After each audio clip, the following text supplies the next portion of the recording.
Craig, if I lose, we're live now. So if I lose, like my stream goes bad or something, let me know. I can get closer to the Wi-Fi. Just FYI. So if it seems like it gets kind of out of sorts, just let me know if you would. All right, guys, we got Dr. Craig Israelsen again from Utah Valley State. Is that right, Craig? Where's your school that you teach at? Yeah, it's in Orem, Utah, Utah Valley University. Utah Valley University, yes, sir. And as you'll see, I got my Bruins shirt on again because the Bruins are playing tonight, Craig. And the last time I wore this shirt, they won. So my shirt obviously leads to the Bruins winning. Yeah, how close are you to Salt Lake City? We are about 50 miles south. Because you guys stole the Arizona Coyotes from. Yes, we did. Yeah. Yes, we did. Well, Ryan Smith did. Ryan Smith stole them personally. Exactly. In the cover of darkness, like. Are you a hockey fan at all by chance, or what do you? No, but my oldest daughter, she and her husband and boys, they live in Raleigh, North Carolina, and they are huge Canes fans. Oh man, that's funny. Yeah, that's crazy, man. Who would have thought Raleigh, North Carolina? I know, right? Hockey center. Right, it's crazy. Right on. Well, I appreciate you jumping on board again. And so all right, good guys. So if you all have questions for Craig, because he's willing to take questions, put them in caps if you would, all caps, and I'll star them and I'll star them that we can kind of go back and, close up like just a fire, just one bat for the other. So sweet. So we already got about 30 people on board here, Craig. And I'm actually on Twitter now. And actually last time, is interestingly enough, is I had more people on Twitter on my last live stream than I had on my second YouTube channel, which is kind of, I never thought I'd be on Twitter, but actually I enjoy it. Not gonna lie. It's kind of fun, just, shivving people on Twitter who don't agree with this. It's funny. People get really I just laugh. It's funny, but I was surprised. I had a pretty good following on Twitter there for my last live stream, which was pretty interesting now. So we got, and again, guys, the main YouTube channel, if you don't see any comments, so I got two YouTube channels. The Heritage Wealth Planning one is the primary one. The Josh Scanlon one is a secondary one. You can be on both, but if you don't see that many comments, you need to kind of log on to the Heritage Wealth Planning one. And then, so pulverizer, good. All right, so here you go. Pulverizer's already got a question. We'll star that. But yeah, Craig, go ahead and introduce yourself, and we'll just go from there if that works okay. Okay. Well, I appreciate Josh sharing some time with me. And my focus, a little background. So I taught in the financial planning program at University of Missouri for about 14 years. And then taught at BYU, Brigham Young University in Provo, Utah for about 9 years, taught the personal finance course there. And for the last 10 years, I've been teaching now back in a financial planning program. BYU didn't have one, but I love teaching the personal finance course. So in the courses I teach at UVU, it really centers on portfolio design. And that has kind of drawn upon the work I did for about 20 years writing for Financial Planning Magazine each month.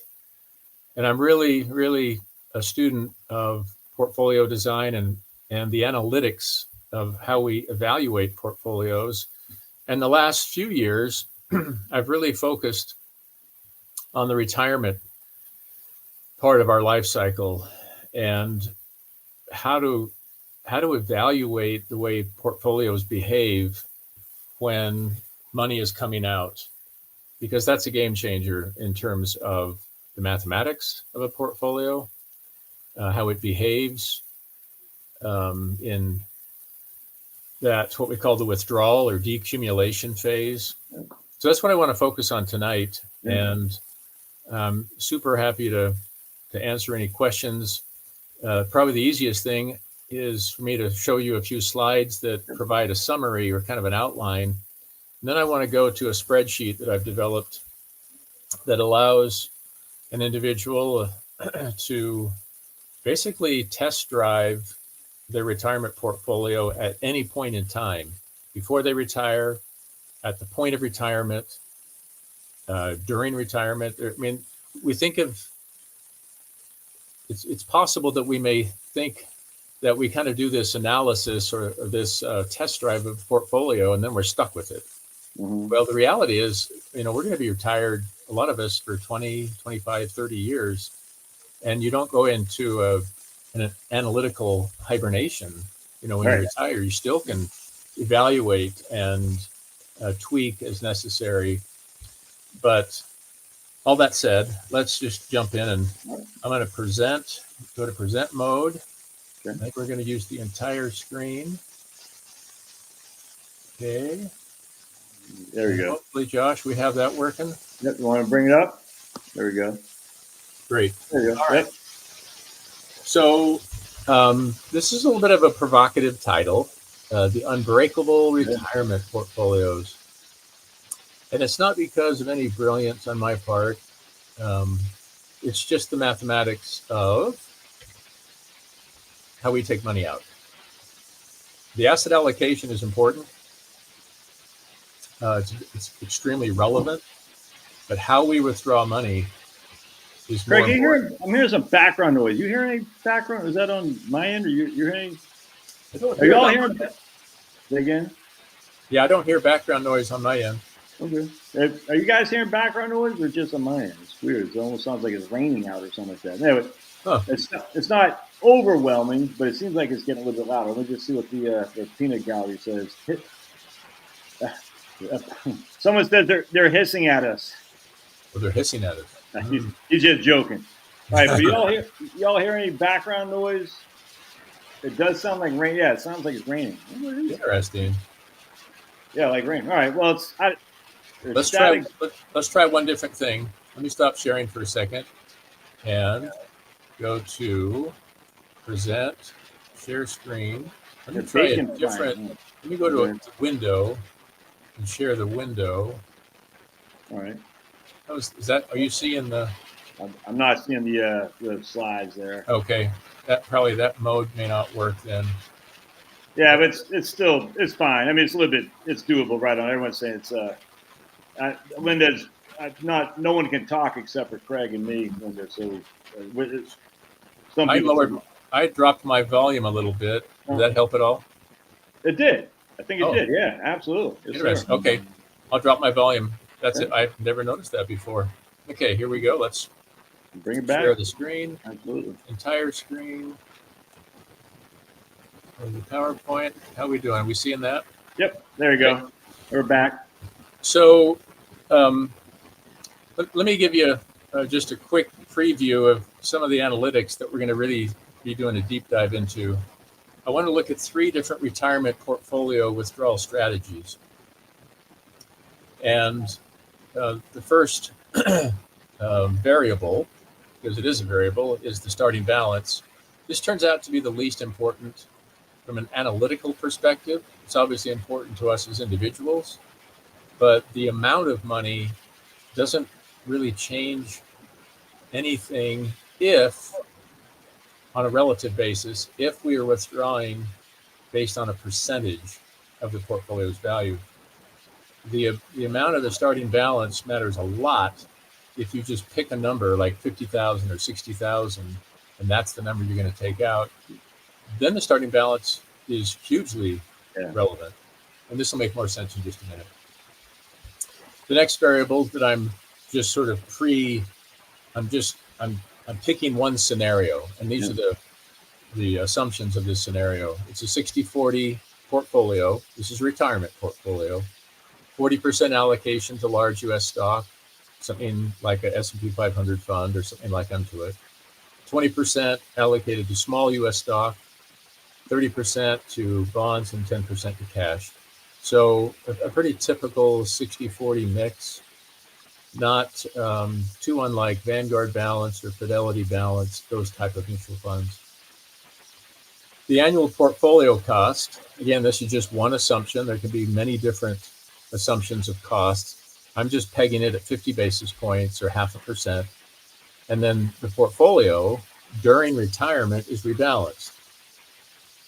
And that rebalancing generally happens kind of automatically when people withdraw money. They look at all their funds, the funds that did best, mutual funds or ETFs that did best are the most likely targets to make the withdrawals from. And if you're targeting the best performers rather than the worst performers from the prior year, that kind of accomplishes a rebalancing without even thinking about it. And then finally, we're looking at a really, really long time frame, almost 100 years of data. And I'm carving up this time frame from 1926 to 2023, where we have actual historical performance of key indexes. We have the S&P 500, of course, and then a small stock index and the bond index. And so these are index-based results. And in that 98-year period from 1926 to 2023, there were 74 rolling 25-year periods. And I'm using a 25-year period as representative of how long a person withdraws money from their retirement portfolio. I'm fully aware that that there are many people that are withdrawing money for more than 25 years, and many that withdraw less than 25 years because they die. So I'm just using 25 as illustrative of a withdrawal lifetime, so to speak. Okay, so the first method of withdrawal is one that's suggested to us, that was tongue-in-cheek, that we are required to implement, and that's the RMD. So if you have retirement monies in accounts that are governed by the RMD guidelines or the RMD mandates, then that's what you got to do. You got to pull money out according to the RMD schedule. So with all of these assumptions in place, $1 million starting balance, a 60-40 portfolio, 50 basis points of cost, and the cost is subtracted from the index returns, because I'm building this portfolio. I'm going back to 1926 and I'm saying, okay, let's roll this portfolio over 25 years. Then let's go to the next rolling 25-year period. Then the next, there's 74 of these, and let's test how this portfolio behaved if I'm pulling out the RMD for 25 years. And because the RMD is based on age, I'm plugging the age from 73 to 97. Yeah. So start of 73 until the end of your 97th year, that's actually 25 years. So that $1 million starting balance, after 25 years of withdrawals, the average ending balance across all 74 rolling 25-year periods was 1.8 million. That's pretty encouraging, is it not? In other words, you didn't kill it. Right. The average withdrawal, and of course, there's a lot of variation because, as you'll see in the next screen, the RMD, of course, is an escalating percentage.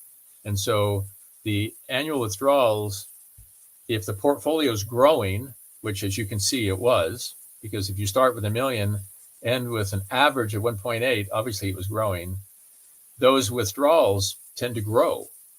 The next year's withdrawal is larger than the prior year's, not just because the RMD percentage is escalating, but because the portfolio balance is often growing. And then the success rate. And that's probably the golden question, Did I survive for 25 years with my portfolio intact? And the answer is yes. So in all 74 historical 25-year rolling returns periods, never once did the RMD kill a retirement portfolio. And it doesn't matter if it's $1 million starting balance, 500,000, $250,000. That's where the number doesn't matter, because the RMD is a percentage. And so a percentage-based withdrawal always normalizes itself to whatever the starting balance is. It's all relative to the starting balance. So here's the RMD schedule, just if you haven't seen one for a while. Here's the age, 73. The RMD table is actually based in divisors. So you would, anyway, it's confusing. It's much easier to convert that divisor to a percentage. Exactly. Yeah. And that's all I did here. I just converted that to a percentage, 3.77%. The next RMD is 3.92, all the way down at age 97. You're required to withdraw 12.82% of your portfolio's end of year balance from the prior year. Well, on average, that's about 6.96%. I rounded. I mean, it's a little bit more accurate than that, but essentially call it 7%. Mm-hmm. That's the average RMD over your first quarter century as a retiree. So I think the RMD is looked down upon. We don't like it because it's forced upon us. Yes. Okay, that's a separate issue. But if we just look at the mathematics of it, or just the mechanics of it, it's really quite elegant. Exactly. And the key feature is it is percentage based. That is a beautiful thing. And you see, once we get to the spreadsheet, you're really going to appreciate how important it is to, as a retiree, if you can implement a percentage based withdrawal method, you will do yourself a huge favor. The next method of withdrawal is just a simple 5% of each year's ending balance. And you may have heard at some point of the 4% withdrawal rate sort of guideline or rule. Bill Bengen introduced that back in the 1970s. There's a lot of assumptions associated with that original article that have been lost over time. But one of them is that he was analyzing retirement portfolio survival over 50-year windows, 50-year timeframes. That's a long time to be retired. So that part of the 4% rule is often never mentioned. And I'm mentioning it because I'm using half that amount of time. Yeah. And if you assume that a person has to have 50 years of money in retirement, then yeah, it will probably push down the allowable withdrawal rate. That's because you're assuming it's a half century, they're going to be retired. So anyway, I picked 5% just to illustrate the outcomes. Obviously, if the average RMD is 7, and if we then go to a different withdrawal method of just taking out 5% of the ending balance each year, the overall ending balance after 25 years is going to be larger, which it is. It's call it 2.7 million. The average annual withdrawal, however, goes down. It's call it 93,000. And survival, success rate, 100% of the time, because it's percentage based. Exactly. Yeah. Now, here's where things kind of get dangerous. Now we're implementing a system where we have this stated amount of money we want, and in the first year we simply decide I want $50,000, and that's basically, if you want to think about how that number was derived, it's 5% of the starting balance. 5% of $1 million is 50,000. And so that's what I want at the end of the first year. So be it. And then in years 2 through 25, I want that 50,000 in this case to go up by whatever the CPI was, whatever the inflation rate was the prior year. Well, I have in my spreadsheet all the CPI information. And so I can actually implement exactly what the CPI was in all of these rolling 25-year periods, all the way back to 1926. And so what that forces is the withdrawal to go up most of the time, year over year, because inflation is positive most of the time. It's not always positive. Occasionally we have deflation. So that system of stating a dollar amount that I want, which is not ultimately percentage based. I mean, you can think of it that way, but then you say, well, I like that 50,000. And even if my portfolio gets hammered, I still want 50,000, to be withdrawn. And then you escalate it each year. So you don't know in advance what the withdrawal schedule will be because it's based on CPI. But you could, if you wanted to implement a 50,000 first year withdrawal and then inflate all the subsequent withdrawals by 3% each year, then you know exactly what your withdrawal schedule is going to be because you're using a fixed COLA, 3%, 4%, whatever you choose. And that basically says, I want an increase in my retirement withdrawal each and every year. I don't care what happens to the portfolio in any given year. After 2008, I still want more money. Okay, I hope you can appreciate that that's where we start to push a portfolio into kind of the danger zone. And that all that said, the average ending balance was basically 3 million. So not quite double the average ending balance of the RMD. And essentially, whenever you see the ending balance higher than some other method of withdrawal, that means that the average annual withdrawal is, you pretty well know it's going to be lower. So if your average withdrawal is lower, you're going to end up with more money in your portfolio after 25 years. It's kind of like a teeter-totter. But here's the kind of the scary thing. The failure rate is now an issue. And in this case, we had went the wrong direction. We had a success rate of 95.9%, meaning we had a failure rate of 4.1%. 4.1% of the time in these rolling 25-year windows, the portfolio did not survive the full 25 years. That's the scenario that I'm assuming pretty much every retiree wants to avoid. It's running out of money. I don't think that's a bold assumption. So when failure happens, we have to go back and do kind of a forensic evaluation of what led to the death, what led to the failure. And very simply, to sort of cut to the chase, failures happen when we go to a non-percentage based withdrawal method. That's the simplest way to think about it. Because we stated we wanted $50,000, and then the next year I want that $50,000 to go up by whatever the inflation rate was. And then the next year I want it to go up again based on whatever the inflation rate was. And it's really a merciless system of withdrawals. It's blind. It doesn't see what happened to the portfolio. It just says, give me more money, give me more money. That's how failures happen. Whereas a percentage-based method of withdrawing says, okay, I want 5%. I'm going to withdraw 5% of my portfolio's value. Well, if you had a year like 2008, then your portfolio's value is likely lower.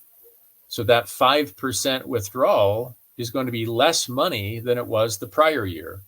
Yeah. Well, that lower withdrawal is what gives the portfolio a little bit more breathing room to recover and to heal and to not die. It's like a forced spending cut. Yeah, it is. Okay, so all that said, let me now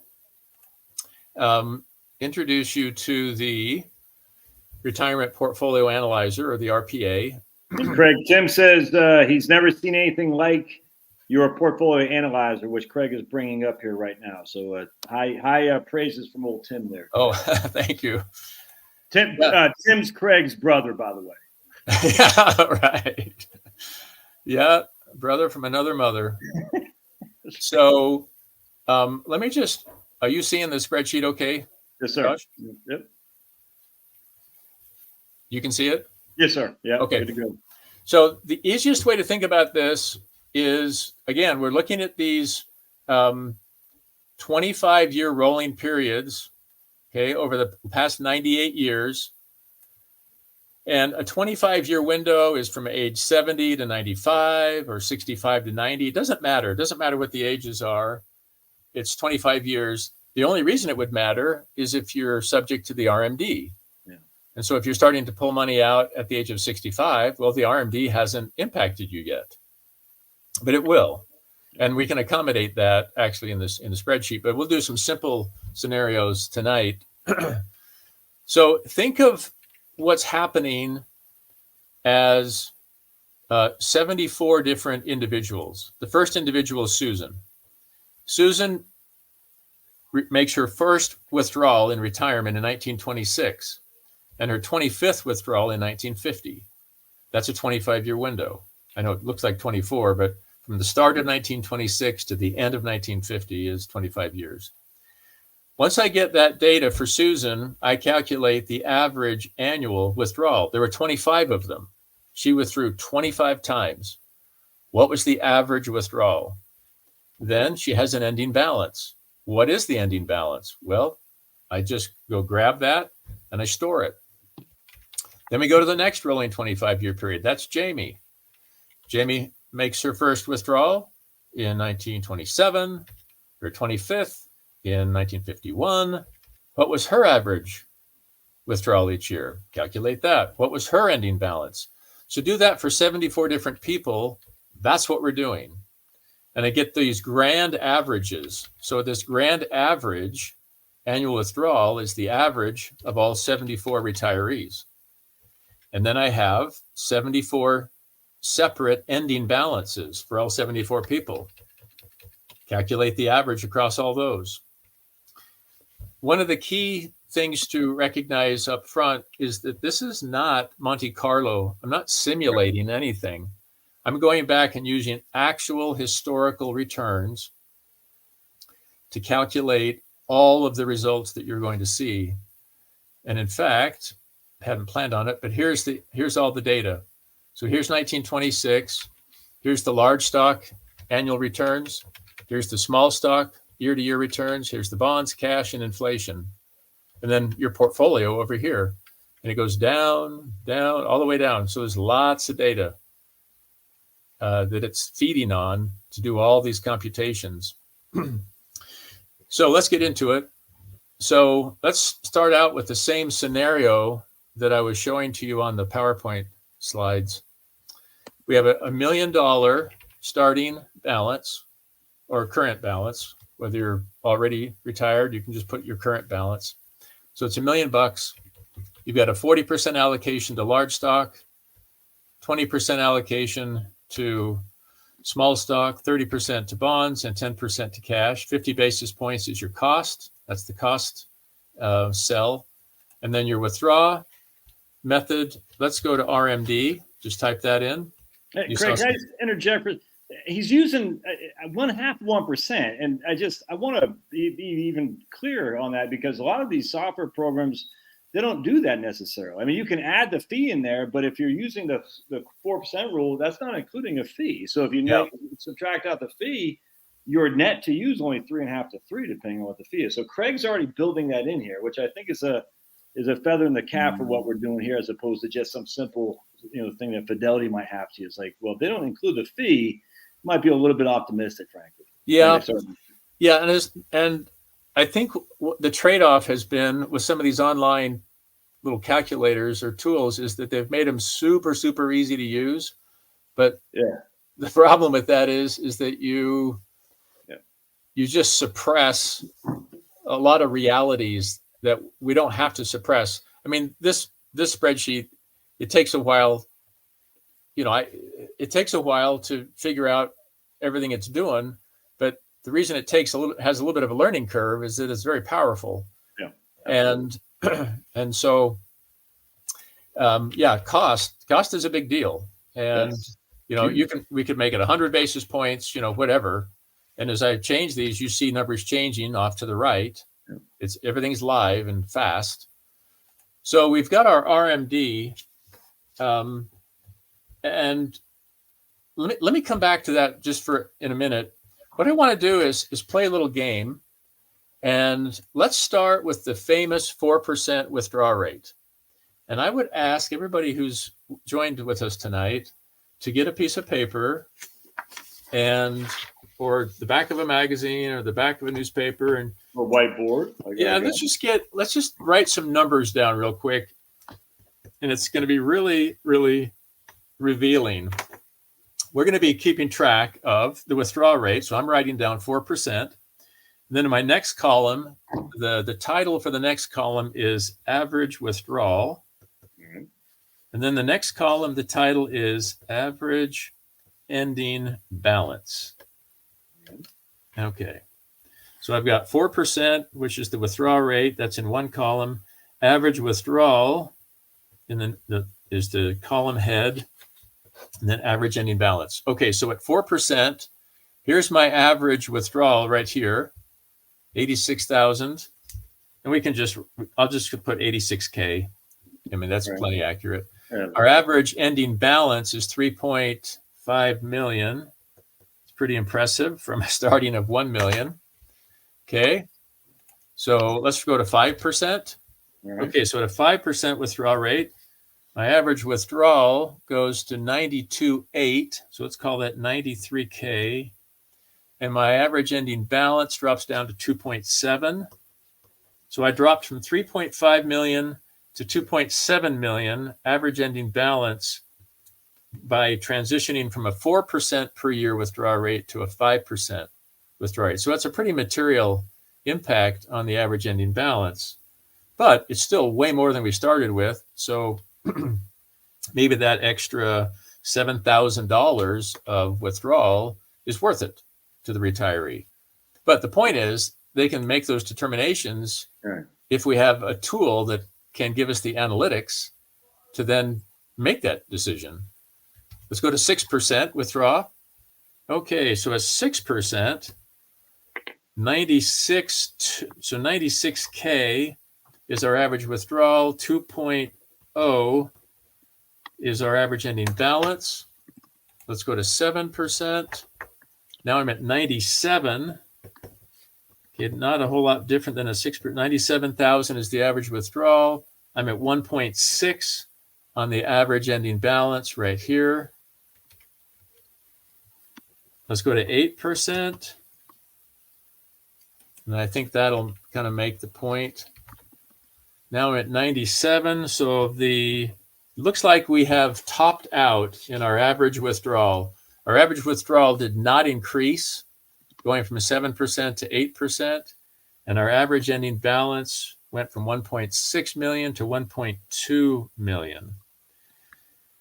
So here's the point I wanted you to see, that if as a retiree you want more money out of your portfolio, what doesn't work is to simply keep escalating or raising the withdrawal rate, because you've seen it going from 7 to 8 it did not increase the average withdrawal. All it did was punish the ending balance. So there's kind of a point of no return in the withdrawal rate, and it's basically 7%, even or 6%, somewhere in there, 6 to 7%. You would really never want to go above that because it doesn't help you. And in fact, it hurts you in terms of how much you're going to have remaining after 25 years. So that's the first analytic I wanted to show you. And it's a guideline that you can basically live with, I mean, and work with for your whole life. You know, a 6%, you would really have to have a really strong reason to withdraw more than, say, 7% per year. Yeah. It'd have to be a very compelling situation. Okay, let's on the other hand, though, Craig, limiting yourself to 4% a year leaves a lot of money on the back end too. You see what I'm saying? Right. So right. That's the counter argument to that. If I Correct. Yeah. Do you need an average of 3.5 million left over? Right. And so that sweet spot is probably around 5.5. You know, your average withdrawal is about 95K. Your average ending balance is 2.3. You know, that's a pretty good scenario right there. And that's, of course, with this asset allocation, the 60-40, you can change it. And one thing I'll just show you real quick. I'll go back to a 4% withdrawal rate here. And that's over here in these, basically a yellow cell. Anytime you see a yellow cell, that means that's where you can input data, your choices. So these yellow cells right over here allow you to adjust up or down the actual historical data. This data I showed you here, the returns. So if you're a real optimist you would say, you know what? I think the historicals are understating what the future is going to look like. So I want to add 100 basis points to the historical data to simulate what I think the future is going to look like. So we basically change history and remodel it, reframe it as a shadow into the future, if you will. Probably more common is people choosing to reduce the returns, the historical returns, saying, yeah, I'm a little pessimistic, so you've entered some reductions. And then you can go to the analytics here and see what the impact was with these reductions or increases in the historical data. That's kind of a fun feature where you can implement your optimism, pessimism leanings. So let's go to this 4%. Okay, so we've got a 60-40 portfolio. We got 50 basis points of cost. We've got a 4% withdrawal rate. I've got a new little feature I'm working on. It's called the sequence of returns analysis. Yeah. Sequence of returns is a big deal to a retiree because just of the emotional trauma of starting retirement in January of 2008. And then 12 months later, you're making your first withdrawal, and 2008 just happened. Yes. And that's a really bad sequence of returns out of the gate. And so as a result, it's not uncommon to see retirees kind of dial down the risk of their portfolio to try to mitigate the damage if a 2000 happens to them in the first few years of their retirement. And so what I've done is I've gone into the data and said, okay, I want to know let's start down here. The returns of the portfolio in the first 5 years, the second 5 years, the third 5 years, the fourth and the fifth 5 years. So we have all these rolling 25-year periods, 74 of them. And I can carve it up to say, okay, what happened in the first 5 years of all 74 rolling 25-year windows? Then up above, so that's the size of returns. And so I've got a benchmark 60-40, which is exactly the portfolio that I've currently implemented. So my current portfolio and the benchmark portfolio that I've already cooked into this tab, this graph, they're identical. But I'm going to change the current portfolio to show you the impact of different assumptions. Up here in the top is the sequence of returns risk. And same idea, I'm looking at 5-year windows. And I'm guessing that this first 5-year window, that's the first 5 years of withdrawals. That's kind of what we think of as, gee, I don't want to get hammered in that first 5-year window. And maybe it's 10 for some people, maybe it's 3. I'm just saying, let's just kind of say that the first 5 years, you don't want to get blown up by a bad market year, like a 2000, a 2001, a 2002, a 2008, right? The list goes on. So what I'm looking at here is the correlation between the performance in each of these 5-year windows and the subsequent ending balance of the portfolio after 25 years. In other words, since I have all the data, I can look at all of the data simultaneously. I can ask of the spreadsheet, okay, we know in this particular 25-year window what the returns were in the first 5 years, the second 5 years, third, fourth, and fifth. We also know what the ending balance was after 25 years of withdrawals. Tell me the correlation between those two. That's all this graph is. It's the sequence of returns, or AKA the core risk, or in other words, what's the correlation between performance in each 5-year window with how the portfolio ends up down the road, 25 years down the road. A higher correlation indicates a higher sequence of returns risk.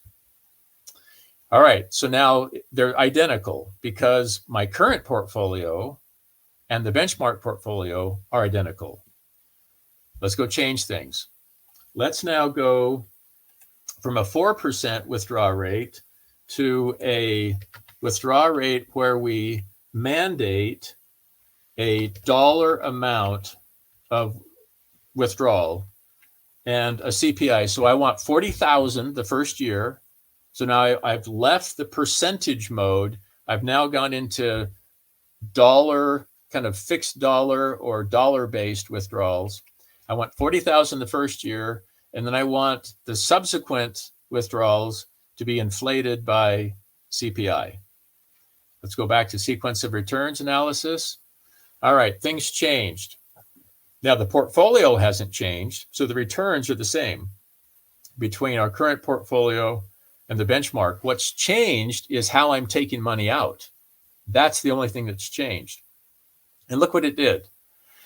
I had a 0.34 correlation between my ending balance and my return in the first 5 years, assuming a 4% withdrawal rate, because that's the assumption of the benchmark. The blue is a 4% annual withdrawal.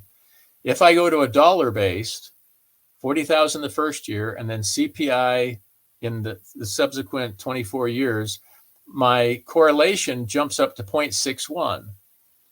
And remember, the higher the correlation, the more connected that first 5-year experience is to my ending balance. Or, said differently, I've got more exposure to sequence of returns risk because I went away from a percentage-based and I went to a dollar-based withdrawal. I don't know if this sounds like I'm patting myself on the back. I've never seen this type of analysis anywhere.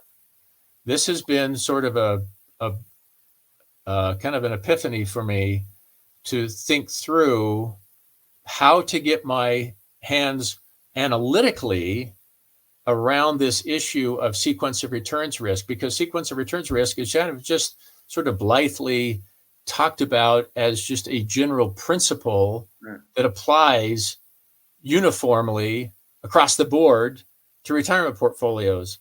And this screen shows you that's not true.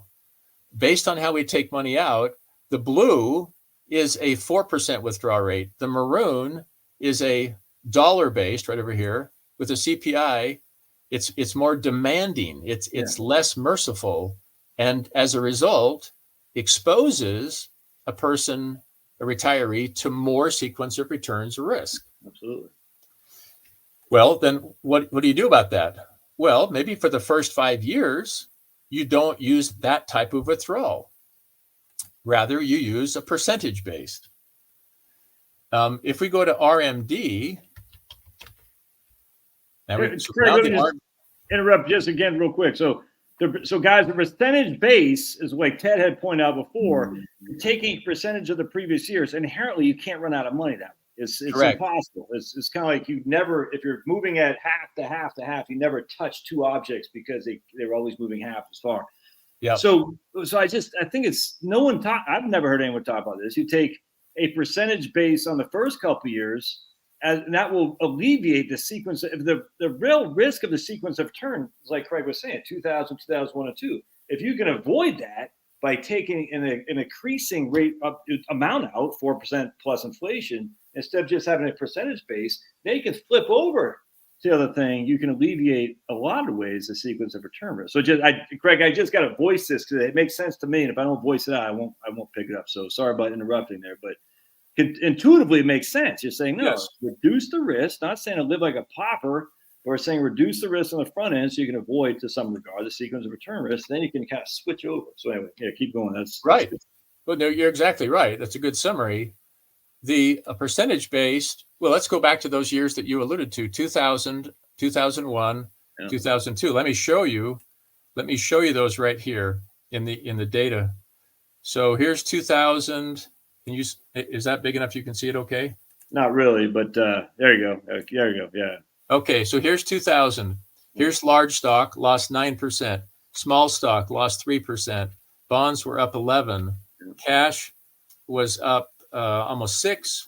CPI was 3.4. The portfolio 60/40 was down 68 basis points. Then in 02, then 01, the portfolio lost about 2%. And then in 02, the 60/40 lost about 10%. So here you have 3 negative years, 2 of them pretty minor, but nevertheless negative returns. In a percentage-based withdrawal method, that means the portfolio value is going down, and that percentage withdrawal will be less money. You're going to take out less money than you did the prior year. That's what protects the portfolio. If I was in a 40,000 first year withdrawal with a CPI inflator, I have 2002 happen, and I take out more than I did the prior year, because that's what the method is calling for, because I had positive inflation. That's what additionally harms the portfolio above and beyond the loss itself of 10.2%. And so that's the magic of a percentage based. The pushback is, well, yeah, but that means I have some years where I have less money that I'm taking out of my portfolio. That is true. So with that in mind, let me just jump to this detailed tab, because this is where things really get, there's a lot of data, sorry, but this is where we get into the meat of it. What I just described is a reality in a percentage-based portfolio, that yes, you are going to have smaller withdrawals. The question is, how often? Yes. The answer is right here. 36% of the time, historically. 36% of the time, if you're using a percentage-based withdrawal, like a 4% rate, your withdrawal year over year went down about a third of the time. Okay, that's going to scare retirees. Oh, I don't want to hear that. I don't want to hear that I have a reduced withdrawal 1/3 of the time. Okay, understood. What is the average amount of that withdrawal? That has to be clarified, because if it's trivial, who cares? If it's material, then we kind of care. Well, the average decline was $5,800. Is that material? Well, the average withdrawal was down here, $86,000. $86,000 was the average end of year withdrawal for a 60/40 portfolio with 50 bips of portfolio costs and a 4% withdrawal rate.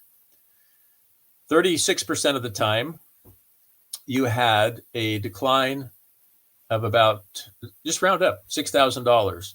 So $6,000 is what percent of 86,000? Well, it's less than 10%. Yes. You had about a 7% haircut 1/3 of the time. 1/3 of the time. Exactly. Yeah, That's exactly. Good. So is that worth it?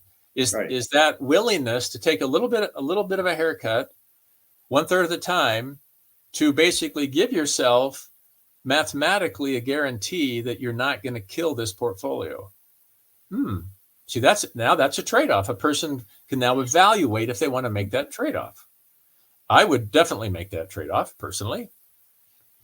Now, while we're on this screen, this graph that you're looking at, this is, remember we went back, we had Susan, we had Jamie, we had Andrew, we had Juanita, we had Connor, that's my grandson's name.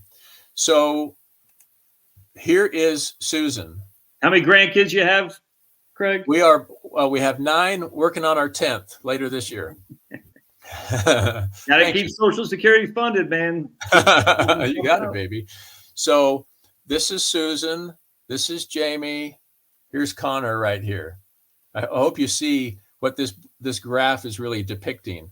This graph, all the blue bars are the ending balance of all 74 people. And you see how different they are.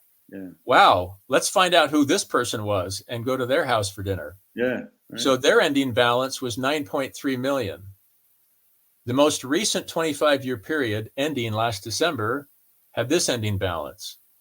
Well, so right away, we would say to this, gee, there's a lot of variation in how these 74 people fared in terms of their ending balance and subsequently their average annual withdrawal. That's true.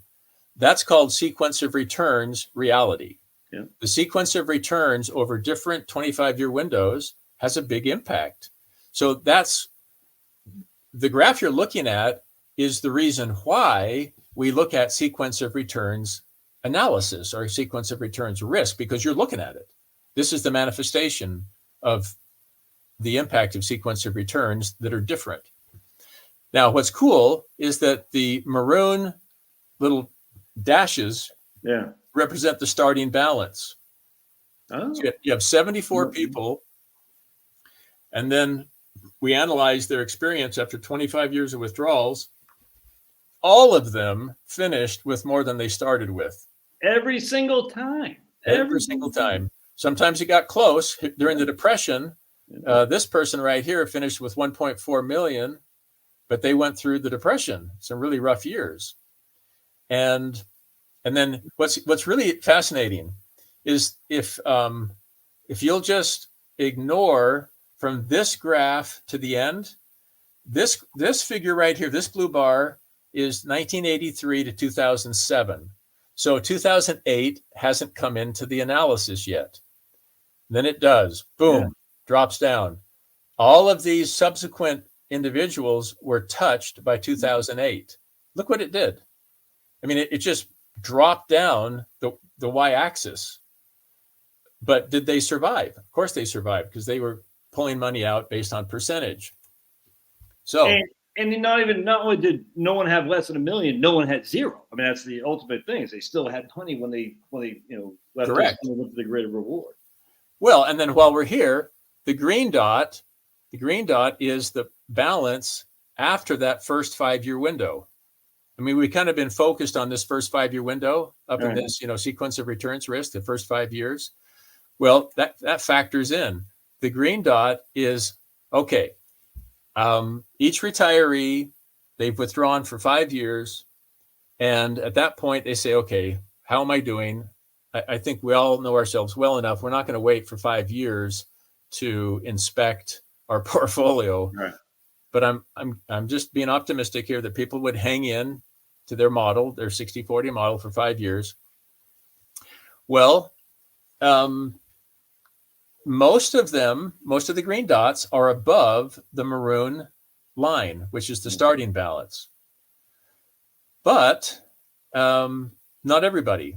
So in fact, 85% of these 74 people had a higher balance after 5 years than what they started with.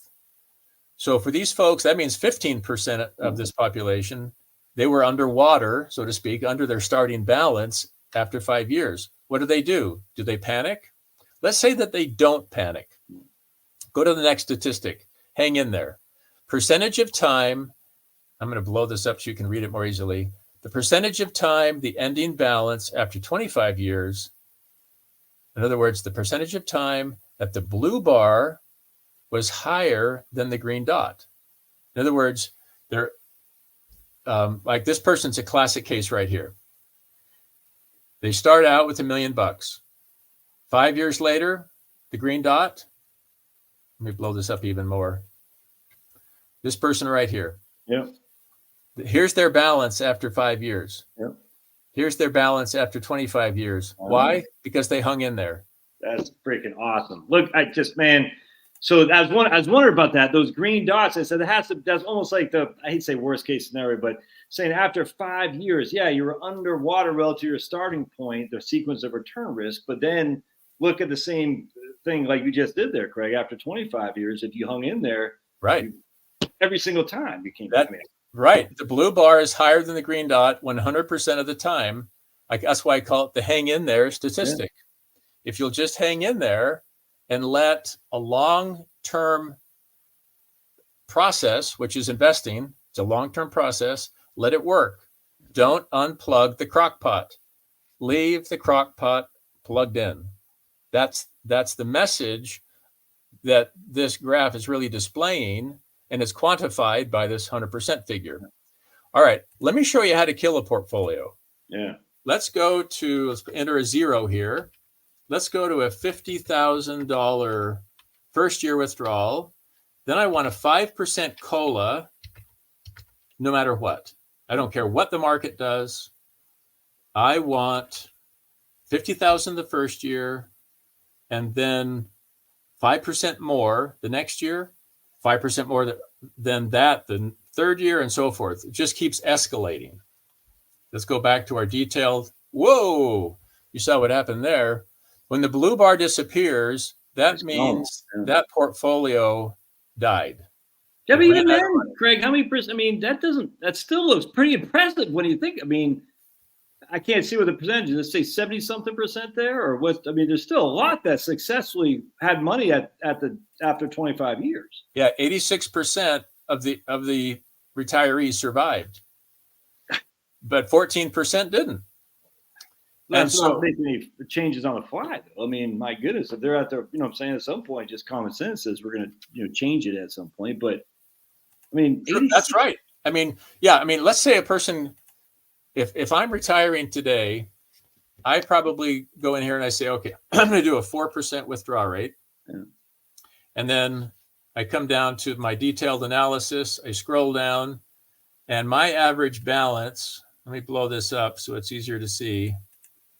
My average balance in the fifth year was, let's go to the next one. My average balance is about 1.29 million. Cool. Okay. What's my smallest? Well, historically, I could have been as low as 532,000. What was my best experience after 5 years? Well, I was up to 2 million. Yeah. So that gives you your bookends, your smallest, and that's essentially what the graph is indicating here. This shows you your end of year account balance year by year, based on whatever you plugged in. And we plugged in a 4% withdrawal rate. I come down and I do some visual analytics. In year 5, I could have been down here. I could have been up here, but on average, I'm right about here. And then I say, okay, in year 5, maybe in year 5, I plan to go to a 5%, let's say. Well, let's actually do that. Let's type in custom. Okay. And then let's come down here. This opens this up. I want 4% the first year, 4, 4, 4, and then then I'll go to 5%. And what's the COLA on this one? Are we using a COLA, or is it just straight? No COLA on this one, just raw percentages. I do 5% for a bunch of years, then I do 6%. So it's kind of like a stair-stepped RMD. Yeah, I got you. And then I go to 7 right here. Just a little bit silly because at this age, in your 90s, you're probably not spending the kind of money you were in your mid-70s, but just for illustrative purposes. I go back to my detail tab. This just shows me, okay, here's my average withdrawal. Here's at a 4%. Then it bumps up to 5%. Then it bumps up to 6, up to 7. Then it shows me what those numbers were. My balances. Wow, even with this graduated withdrawal method, I am seeing my end of year account balance still trending upwards. It's amazing. But it's essentially just kind of a modified RMD, meaning start out of the gate as conservative as you can. And if your portfolio after 5 years, in this case, after 5 years, your average balance was about 1.3 million. At that point, you come back, you fire up the RPA and say, okay, I'm now 5 years into it. My balance is 1.3 million. And I'm going to change a little bit of my allocations. In other words, this kind of tool is meant to be an ongoing analytical, sort of not a crystal ball, but an analytical decision maker, where you can make decisions based not on emotion, but on what history has shown to us. And I understand that, history is not a perfect guide to the future, but there's a lot of rhymes. The past tends to rhyme with the future, and that's better than no attempt to try to figure out the impact of different choices. And that's I why I these still yellow think cells.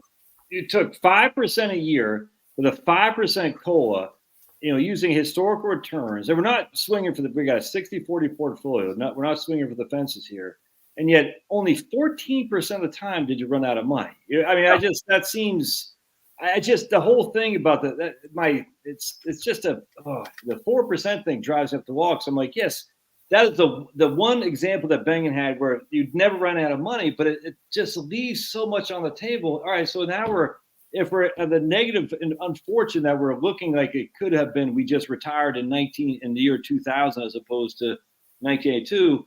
Yeah, you might need to tighten the belt, but my goodness, man. And then, by the way, you don't even need to tighten your belt till year 19, year 20, and yeah. Yep, you got it. This is 60-40 portfolio, Ted. So we got, what was it, 40, 20, 40, yeah, 20, 40, 20, 30, 10. Yeah.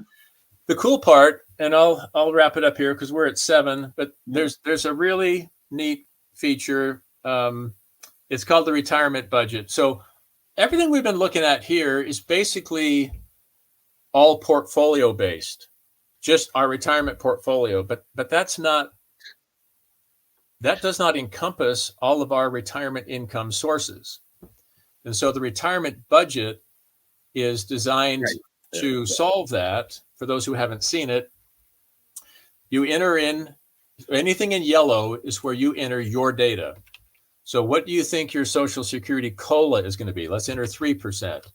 Okay, what is your estimated, or not estimated, you may know what it is. Let's say that your monthly Social Security benefit is $3,000 and you're already started. Your spouse, let's say, is half that and also starting. So there's the Social Security benefits into the future, that 25 years out. Okay, so there's that accounted for.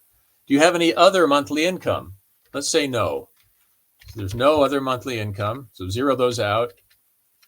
Okay, so based on what we've entered back in the portfolio data, let's make it simple. Let's go to a 4% rate just for a moment. 4% per year. Here's the withdrawal rate from your portfolio at 4%.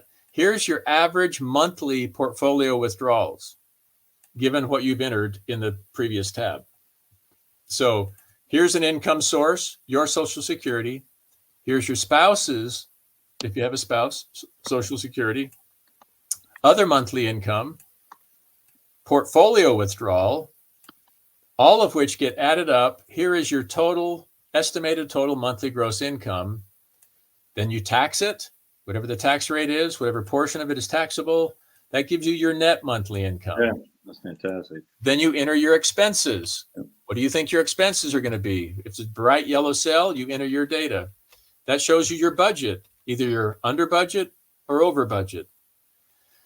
This part, when I finally developed this part of the spreadsheet, the light kind of came on for me that when we're going to do analysis of our retirement, we've got to incorporate all the income sources. It's not just the portfolio. Yeah.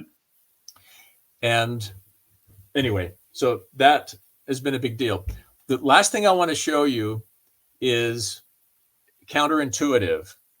When people say, I don't want to be exposed to sequence of returns risk, the intuition would probably say to us, then I probably need to go away from stocks. So I'm going to do I'm not going to do stocks. I'm just going to go 60% bonds, 40% cash. Yeah. Okay, so be it. Well, here's the metrics. The average withdrawal is 46,000. The average ending balance is 1.2 million. Pretty impressive because you started with $1 million. How often did the portfolio succeed? 100% of the time, because it's percentage-based withdrawal. How often did it grow? 48% of the time. And you can see that in the graph here. If the graph lines are below that black starting dot, then you didn't grow it. Let's go look at the sequence of returns risk. This is fascinating. Okay, so your sequence of returns risk almost doubled because remember the maroon is tied to this portfolio right here, which is 60% bonds, 40% cash. The blue is the old one we had. That's the benchmark. And that's 40% stock, 20% small stock, 30% bonds, 10% cash. So what's really interesting is that your sequence of returns risk in this comparison is higher because, go down to the bottom graph, your size of returns risk is now kind of driving the outcomes. Your returns are half of what they would have been in a 60-40, a traditional 60-40 portfolio. So what these two graphs are trying to do is help explain, why am I exposed to more sequence of returns risk? Well, in large part, it's because I have tamped down the portfolio returns, and I'm going to pay for that. Yeah. So it's really hard to talk about sequence of returns risk without simultaneously evaluating size of returns exposure or size of returns risk. Anyway, maybe in the remaining time, if there are questions. No, we got questions. Absolutely. Yeah. You want me to bring them up, the questions, Craig? Yeah. All right. So let's see. First is Pulverizer. I haven't seen him, so I'm not sure he's still here. He just asked a basic question about your general thoughts on China growing faster than the U.S. What do you have any thoughts on that? Well, I remember I'm friends with a guy who's a really, really astute economist, and his main point was usually, how reliable are those figures coming out of China? And that's not to throw China under the bus, but I think they are quite sensitive to how they're perceived in the global economy. And they're not always completely forthcoming in terms of data, their economic data. So that always has to be a consideration. We know that there are certainly, if you remember Enron, it's not like in America we're not subject to this temptation to not be honest, in the data and in what's going on. So that's one thing to consider, is how reliable are the data. The other is how much do we want them to grow? I mean, if we buy a lot of their stuff, it's a tacit way of saying, we approve. Keep sending it our way. So I don't have a lot of really insightful things to say other than those two. Well, we keep buying their cheap stuff. That's our saying, we approve. Yeah. Certainly. Dan in Pacific Northwest, what are your thoughts on the bucket strategy? Are you familiar with I talk about that quite a bit. What are your thoughts on you kind of do it. We'll get in the next question on that, but what are your thoughts on well, essentially, the bucket strategy, here's a really simple one, 25%. So the cash, you can think of the cash as the first bucket you would take money out of. The bonds is probably the second bucket you would take money out of. The large stock, the third bucket, and small stock, the fourth bucket. You can go to the annual returns. So here's the annual returns, say in 1926. Here's the four buckets. Where did you take money out of? Most of it. Large stock, because it had the best return. Right. The next year, where'd you take money out of? Large stock again, and so forth. So the asset allocation method is almost a kind of a built-in bucket idea or a bucket approach without specifically saying it's a bucket approach. I completely agree. That's literally what you're basically doing there. And then in your model, let's just say you took it from the large cap stocks, then you rebalance everything about, again, going back to what it was essentially. Right. Yep. Right on. Chris says, what is the best way to get in a 712 portfolio?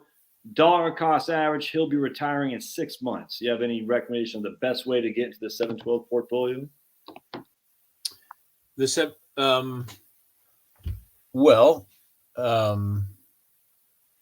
that's a portfolio that I designed back in 2008. I like it a lot. It's broadly diversified.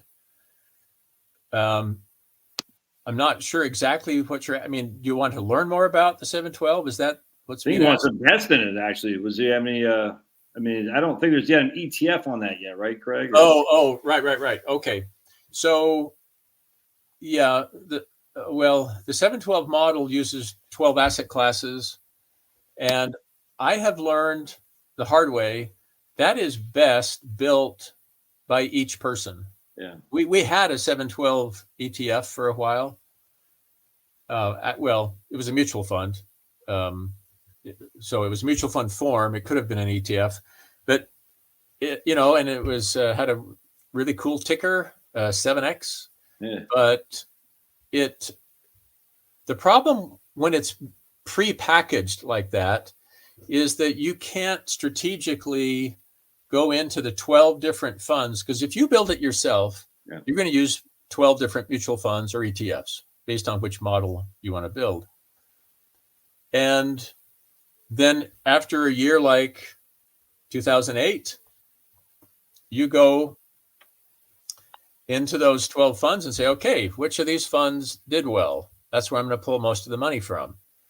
If you're investing in a 712 single ticker, a pre-built 712, you can't do that. You can't strategically pull money out of the best performers. So as convenient as it would be to have a pre-built 712, I now firmly believe you are way, way better off simply building it yourself.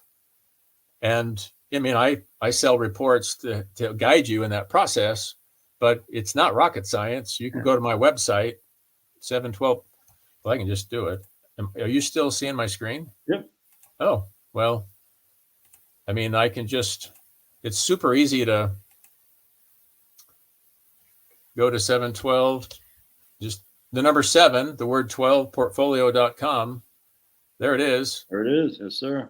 And there's right there. Yeah, what I'm saying. There's an introduction, right? There's a little slideshow. You can click right there on the slideshow. And here it is. There's the 712 model. It's after 2022, and the bonds had the worst year ever. I mean, we certainly don't want to be selling bonds in 2022 when they literally had never been beaten down by anywhere near what they were. And that would be very restrictive if we just had basically a version of a target date fund, just 712, where you're just selling a proportion of everything. That's not right. That's not good. Yeah.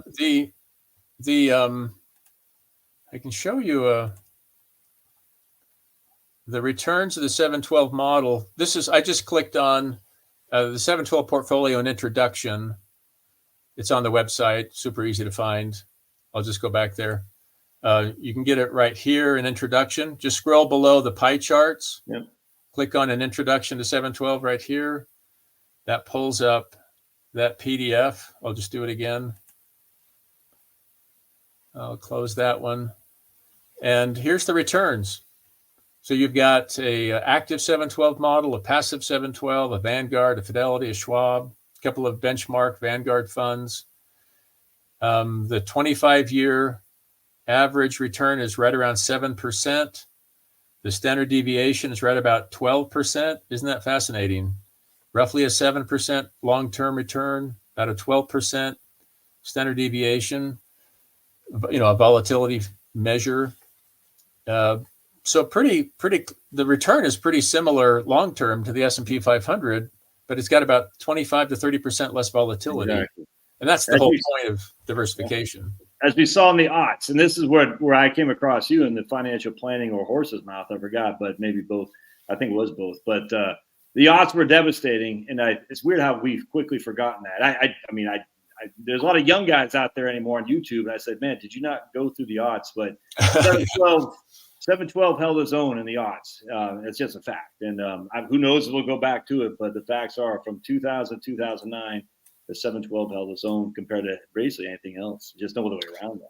Yeah, it did. I mean, part of the challenge of diversification is that a portfolio like 712, which has lots and lots of different asset classes. You've got you got large cap, U.S. stock, mid cap, small cap, ETFs or mutual funds to represent those. Non-US stock, REITs, resources, commodities, or clean energy, bonds, tips, non-US bonds, and cash. So you've got 12 exposures. Only one of them can be the winner. Right. And I know that's obvious, but as investors, we sometimes kind of trip over ourselves, and we want to own 12 winners. Right. You can't. Like there's one winner and 11 that didn't do as well. Right. Okay, but then wait. Next year it'll be a different lineup, right. different result. So that's one problem, is that we aren't very patient with the problem children when they have their little moments. The second issue that is a problem when people build this kind of model is, how do they benchmark its performance? What do they compare it against? Right. Well, if you compare it against the S&P 500, right. that means you're basically comparing it against Google, Apple, Microsoft, the 10 biggest companies in the world. And that's just because the S&P 500 is so top heavy, right. with those top 20 to 30 biggest companies. If you're going to build a model like this, you owe it to yourself to benchmark it against a benchmark kind of like this. In other words, you don't make salsa and then compare it against sliced tomatoes. Right. Sliced tomatoes are in salsa, right. But there's a lot of other stuff in salsa. And so that's what I call benchmarking error. Right. And it's just everywhere. So anyway, just a thought on that. Do you have my man Ted up in Maine says, do you have a recommended withdrawal percentage rate? That's a tough question to answer, but anything jump out at you? Well, I knew, the 4% withdrawal rate is so well known. Yeah. 5%, are you still seeing the spreadsheet? Yep. Okay. 5% is completely doable. Yeah. I mean, it really, really is. And so my personal inclination, when I start pulling money out, I'm 65, but I won't be pulling it out for a while. I'm going to be between probably 5 and 6% because I know the portfolio can handle it. Yeah, I completely agree. I just go back to the 4, and nothing wrong with the 4%, but it's just, man, it's just it's just one thing that says, oh, if you only do this, you survive. But how many other times did you just not take that trip with your wife to, Cancun or wherever people?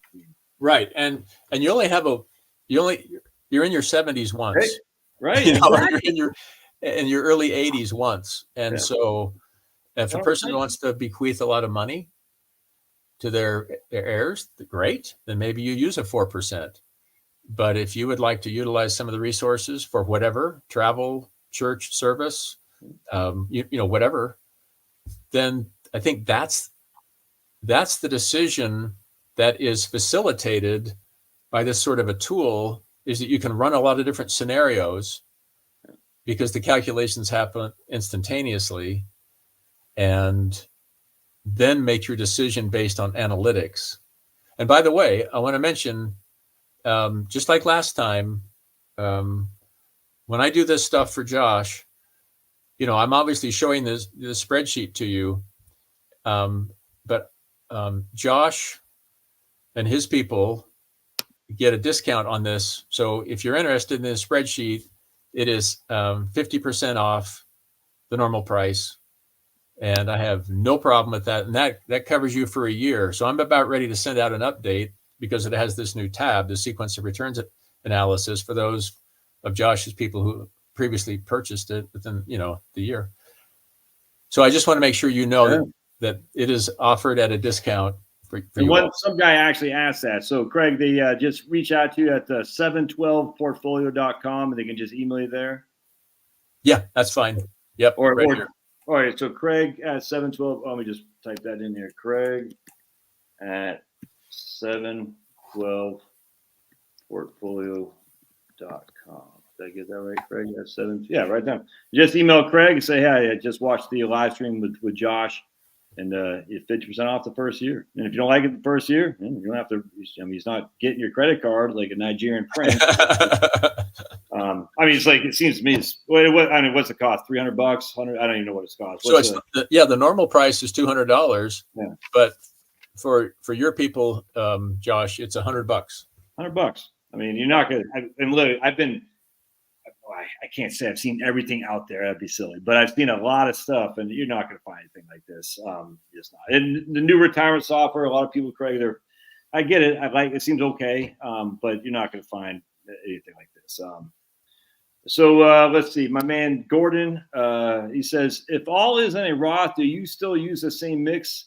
60-40 Roth is for legacy only. So it sounds like he's saying, if you're trying to use your Roth for legacy, would you still be a 60-40 guy? Probably no, I'd imagine. Yeah, I don't think so. No, I think I'd be more like 50. Well, let's say I'd probably be an 80-20 overall mix. Exactly. So maybe 50 on the large, 30 on the small, 10, something like that.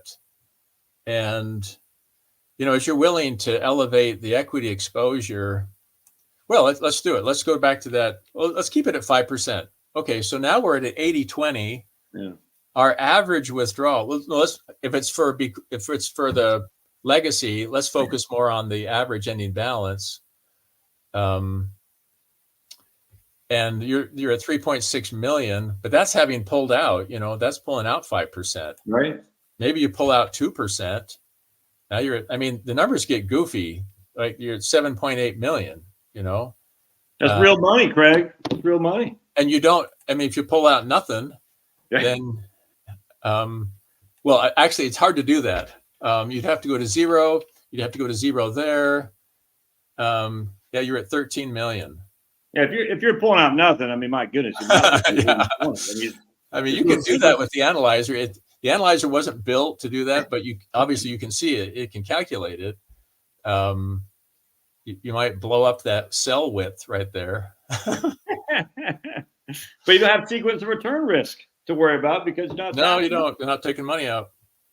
John Hobbs says, a little off topic, what's your opinion on bonds over the next 3 to 4 years? I keep hearing differing opinions on so-called experts. Maybe it's information overload. Do you have any thoughts on the bond market for the short term? Well, I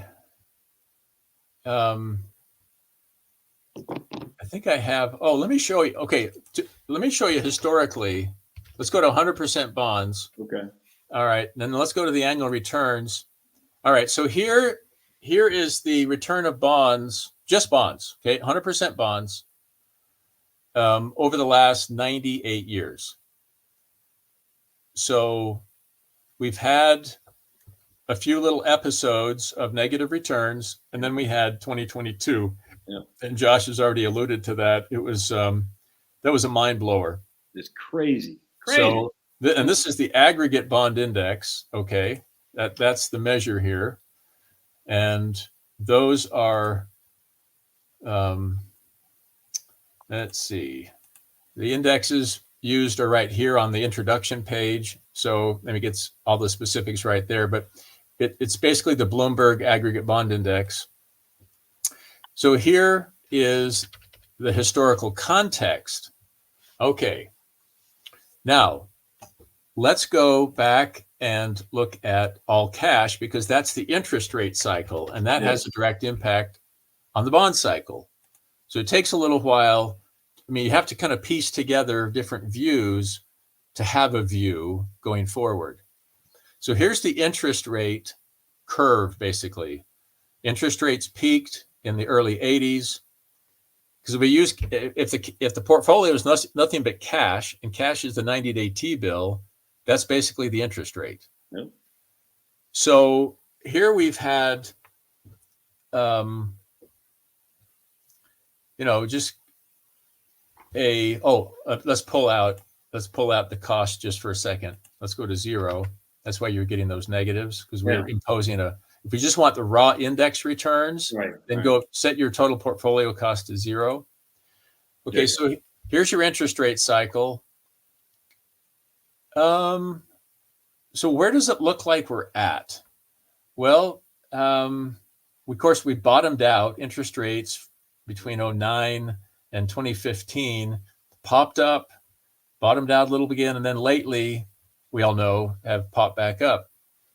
So it's sort of like, okay, do we see a repeat of what we saw after 2020, where interest rates tanked?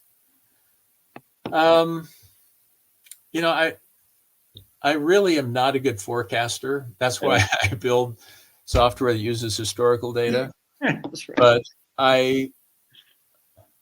let me put it this way. In the 712 model, I have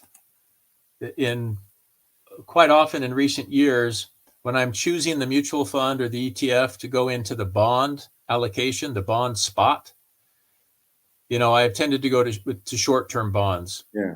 And I have no problem using actively managed bond funds in there, because whether or not the manager can beat, say, the 7-year index, 7-year bond index,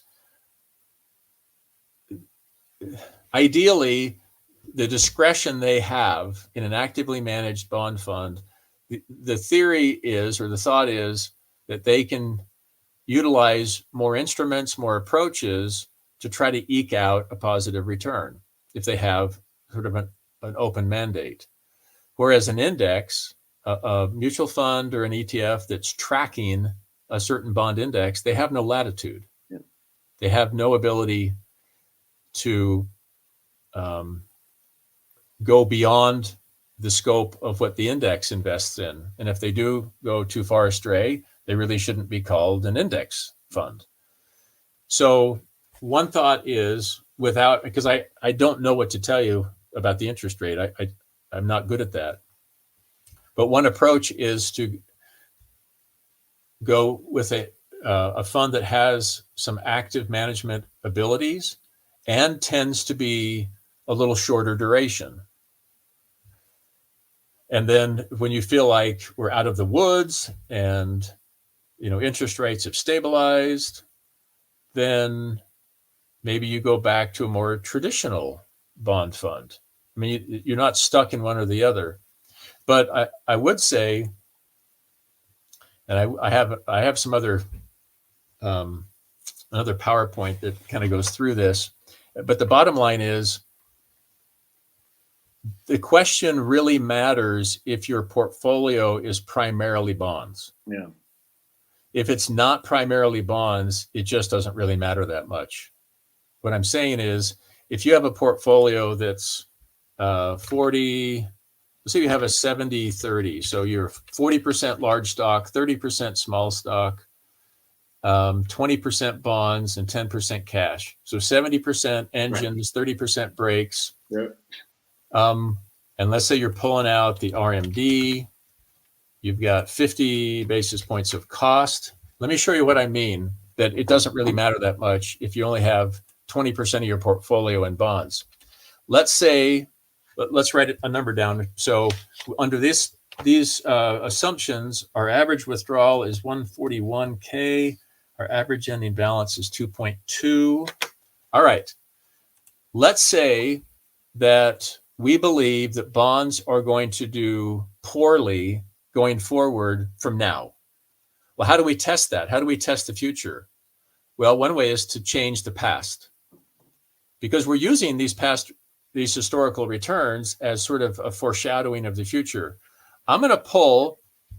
So bonds returned 5% over the last nearly 100 years. That's the average annualized return for bonds.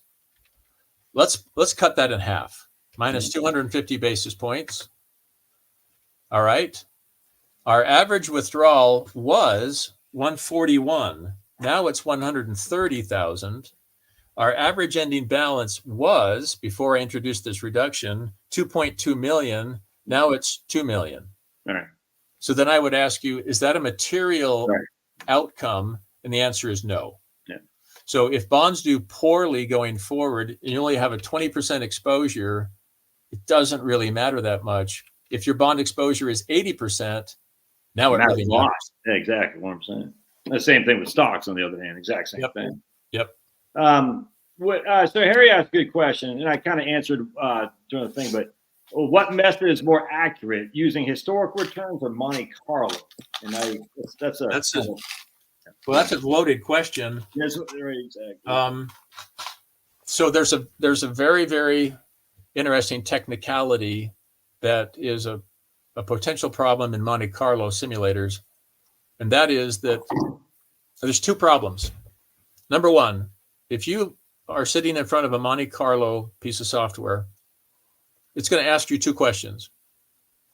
Enter the average annualized return of whatever portfolio you're building. Okay, so somehow you have to know that. Right. Okay, so let's say that a person doesn't really know that, and they say 9%. Okay, because they want 9%. Second question, enter the associated standard deviation. How many people walk around with that knowledge in their head? What's the appropriate sigma for a geo mean of 9? If you don't know, and you type in 10, right? 10 that's an incorrect number. I just know from his. Well, let me show you. Annual returns. The geometric mean of large stock over the last nearly 100 years is 10.28. The associated standard deviation is 20. Yeah. Small stock, 11% return. The associated standard deviation, 31. Well, I don't think everybody on this webinar walked around knowing that. Okay, before we looked at this right here. And so the problem with Monte Carlo is that it assumes that a person can enter the accurate tandem of whatever the correct standard deviation is historically. You had to get it historically. Right, exactly. So even a Monte Carlo relies upon accurate historical results because that's what you're being asked to enter. And it's not so much what size of return you're entering as it is the accuracy of those two together. Yes, exactly. What I'm saying. Yep. And that I think is a serious challenge for a new user of a Monte Carlo. The other is a really technical thing, which has to do with how a Monte Carlo deals with both geometric means and arithmetic means. And I won't burden you with it. But my belief is that a lot of Monte Carlo software has actually been potentially written with a bit of a conflict between the geo mean, which is the geometric mean, which is the correct way to think through the growth of money. And they're using it kind of an arithmetic mean way. It's not worth going into that, but it's interesting. And then on top of that, the drawback, frankly, another one about just complete randomness of Monte Carlo. And we just know the markets aren't random like that. I mean, I know we have the, the guy from Princeton, a random walk down Wall Street, but I mean, there's some Malkiel, yeah, Malkiel, right.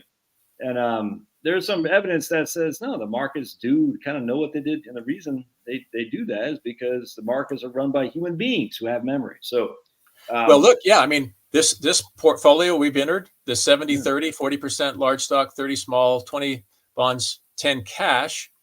Here's the actual year-to-year results of that model right here. The year-to-year returns, positive returns 73% of the time. So when you fit these results into a bell curve, it's not going to be a normal bell curve shape, right, because it has a propensity toward positive returns. That means it's not uniformly distributed around the mean. So when we have bad results, they often come in clusters. Exactly, 100%. It's right. Here's a cluster in the Depression. Yeah. Here's a little cluster in the early 70s.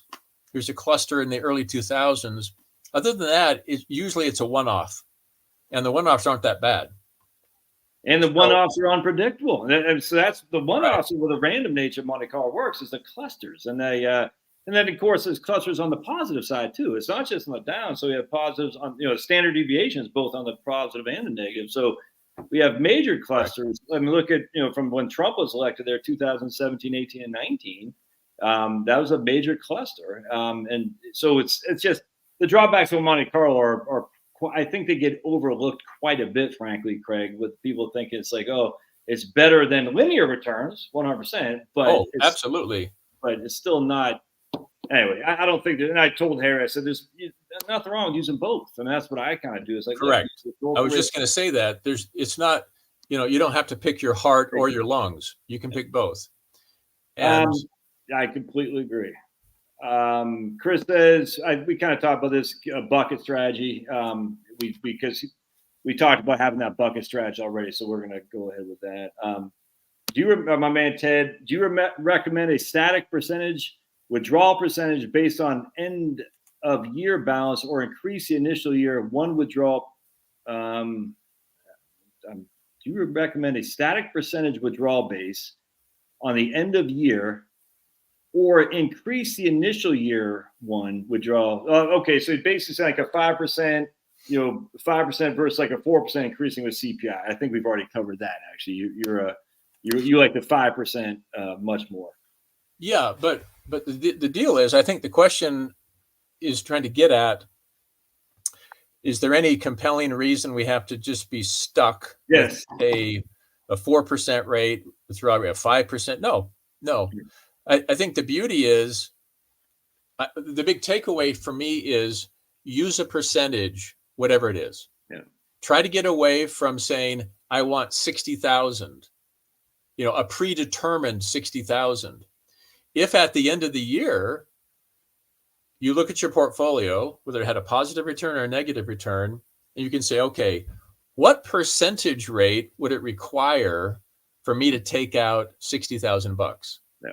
And if that percentage rate is, say, 5%, great. Yep. If that 60,000 represents 9%, no, I wouldn't do that. Right.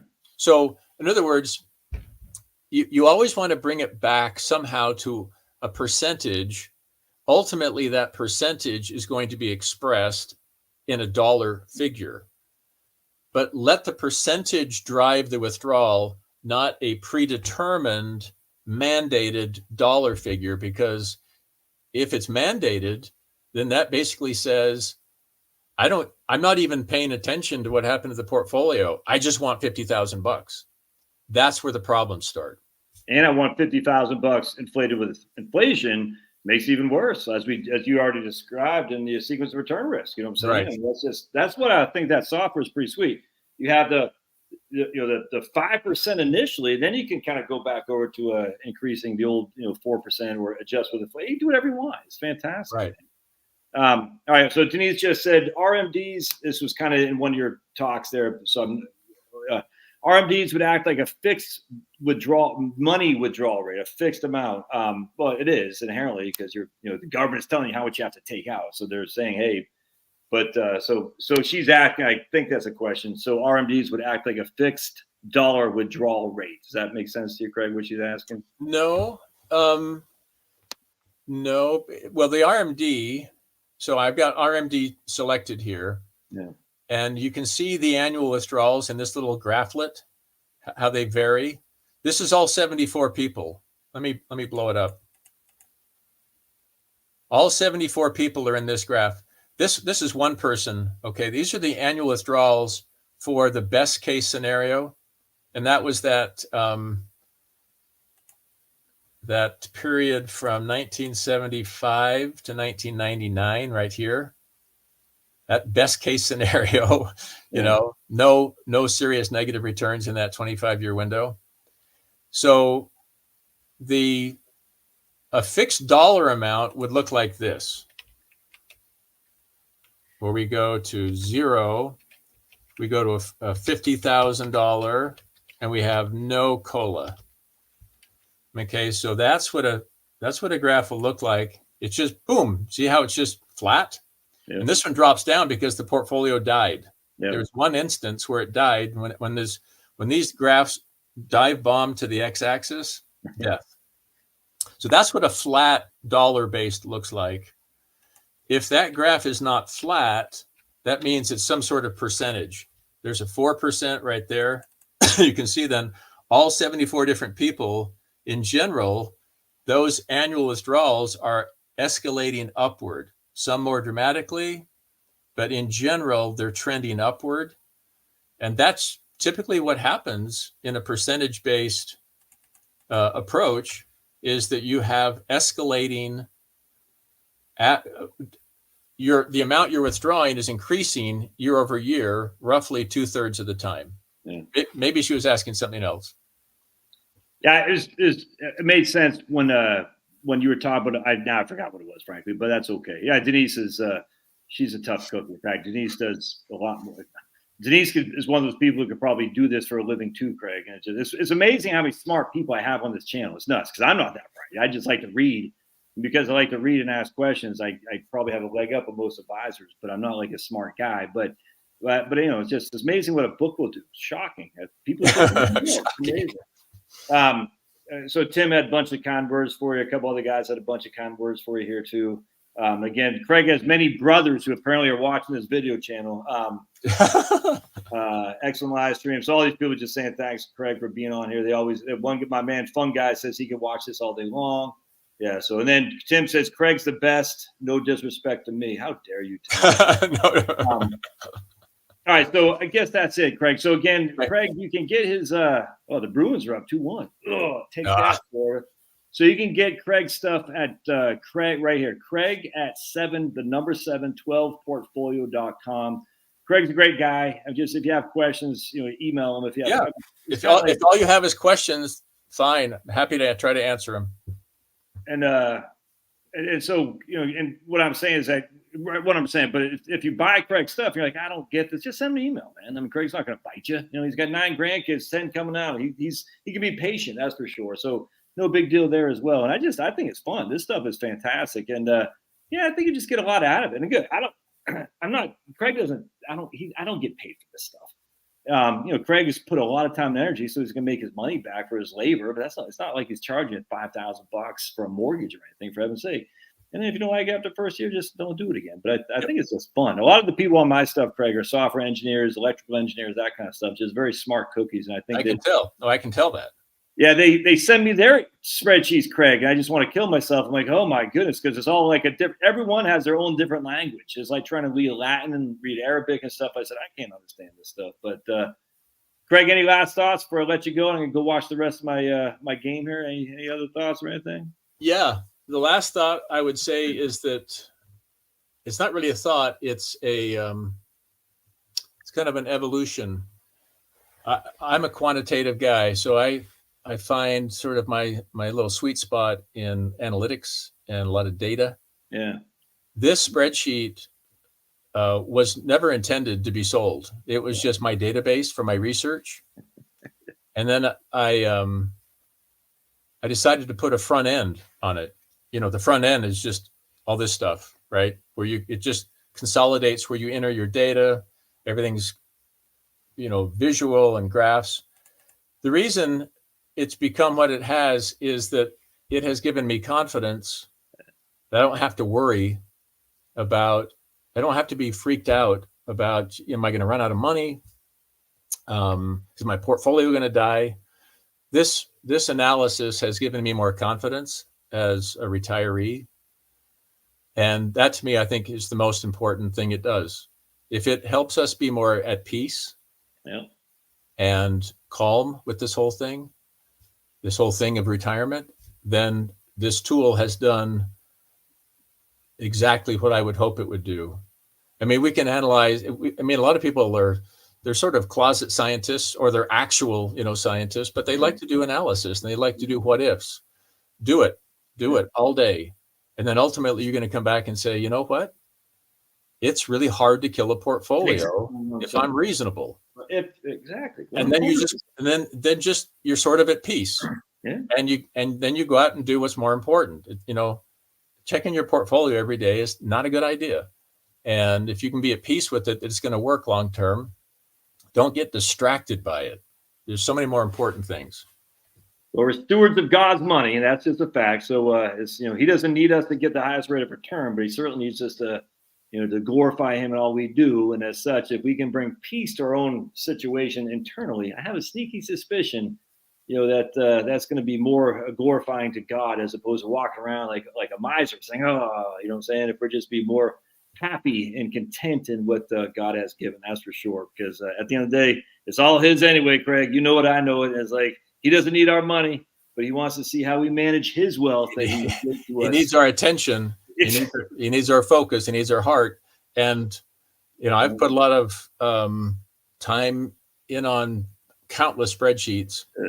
This one's the most important to me because I feel like it can liberate retirees from worry.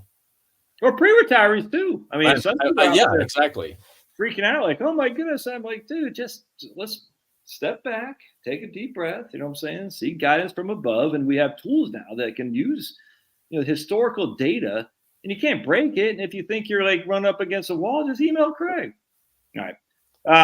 God bless, Craig. Appreciate you being here, man. Thank you. And right on. Again, Craig's email, Craig at 712portfolio.com. I'll put a link in the show notes my when this uploads and everything. But I appreciate it, Craig. We'll see you, man. Thank you, sir. Thank you guys for being here. Much obliged. Now I'm gonna go watch the rest of the Bruins. See you guys.